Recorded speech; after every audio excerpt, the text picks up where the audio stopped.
So I was very intrigued by the chairman's chart earlier about productivity. And it shows, as I read the numbers, and also as I read the numbers that you cited, Mr. Dube, that if we just started in 1960, not the high water mark for minimum wage, but a good time on minimum wage, if we started in 1960 and we said that as productivity goes up, that is, as workers are producing more, then the minimum wage is going to go up the same. And if that were the case, the minimum wage today would be about $22 an hour. So my question, Mr. Dube, with a minimum wage of $7.25 an hour, is what happened to the other $14.75? It sure didn't go to the worker. Thanks for the question. That's correct. Since early 70s, what we have seen is a divergence in the prosperities of different sections of our population. So, for instance, had the minimum wage kept pace with productivity since 1960, you're correct, it would have stood around $22 an hour today. Now, the answer to your question, who got the other $14, we can answer with the following comparison. Had the minimum wage grown at the same pace at incomes going to the top 1% of the taxpayers, the minimum wage would have stood at $33 an hour before the recession in 2007. Dr. Dube, in the studies of what happens when minimum wages have been raised, and you've done the county-to-county matches, were restaurants included in the employers in the measurement of whether or not people were laid off? Restaurants were one of the primary samples that we looked at because of the high incidence of minimum wage workers. And again, restaurant employment in response to the kind of minimum wage changes did not respond on average. Now, again, is it possible that a single employer didn't lay some people off? Is it possible some employer didn't actually expand? That is difficult to say. The point I'm making is on aggregate in the restaurant industry for the kind of minimum wage changes we saw, we did not see employment change noticeably. Okay.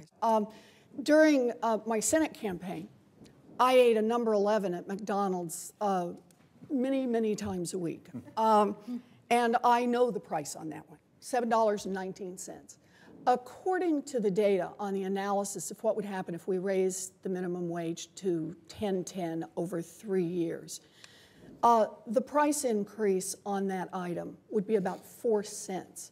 So instead of being $7.19, it would be $7.23. Are you telling me that's unsustainable? Senator Warren, not all restaurants are created equal. I'm in the full-service restaurant business. McDonald's has efficiencies, and they operate completely differently than I do. I have many jobs that pay well above the minimum wage. We have a retirement plan. We offer health insurance to our salaried employees. So my business is a little different. I can't raise a 4-cent price. I mean, I don't operate like a fast food restaurant. So I would hope that you'd at least appreciate the distinction. So, well, I do appreciate the distinction, and I'm not going to be in the business of being McDonald's representative, but I think they would talk about also having some higher paid jobs and some opportunities for management and advancement as well. But I get your point. Maybe it's only 4 cents on $7.19. But if your entrees are $14.40, we'll see how fast I can do the math. Are you telling me you can't raise your prices by 8 cents? You know, it's typically when costs rise, we don't actually raise it just 4 cents. We might actually go a little higher. It has an inflationary effect on the economy. So you may actually be taking away the money you just gave that employee through the minimum wage increase and raise prices throughout the economy.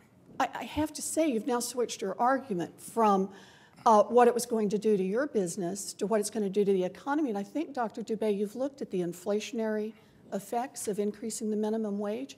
Can you just give us a quick summary on those data? I think it's uncontroversial amongst economists that a minimum wage increase of this sort would not have a noticeable impact on the overall price level because it's just the math doesn't add up. The number of people who are getting the raises is not enough for it to show up in some kind of a wage price spiral. So the effects on overall price level, very small. Thank you very much.